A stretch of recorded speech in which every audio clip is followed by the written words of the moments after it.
بہت سی باتیں ہیں کرنے کو، لیکن میں خدا جانے کیوں میری جو توجہ ہے وہ اسرائیل کی طرف پہلے چلی گئی ہے. اور اسرائیل کے جو وزیر صحت ہیں، اب اگر کوئی عام شخص یہ بات کرے تو نظر انداز بھی ہو سکتی ہے، لیکن اسرائیلی وزیر صحت جو ہیں یعقوب لزما، انہوں نے کہا ہے کہ کرونا کے بارے میں سے بات ہوئی کہ کرونا جو وائرس پوری دنیا میں آ گیا ہے تو اس کے اوپر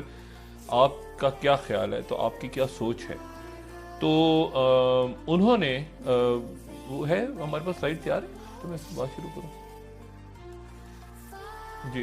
تو انہوں نے آگے سے جواب دیا کہ ہمارے پاس علاج جو ہے وہ موجود ہے، اور وہ ہے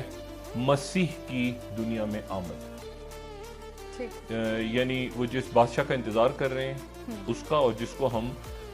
مسیح دجال کہتے ہیں. اب یہ ان کے ہیلتھ منسٹر کی طرف سے آج یہ بیان آیا ہے، اور انہوں نے کہا کہ وہ دنیا میں آ کے، اور پھر یہ جتنی بیماریاں، اور یہ انہی گھڑیوں کا ہمیں انتظار تھا صدیوں سے، اور اب وہ گھڑیاں ہیں جہاں پہ وہ دنیا میں آ کے. تو اگر کوئی عام ان کے کوئی ربائی ہوتے یا کوئی اور ہوتا ہے، لیکن چونکہ حکومت کی طرف سے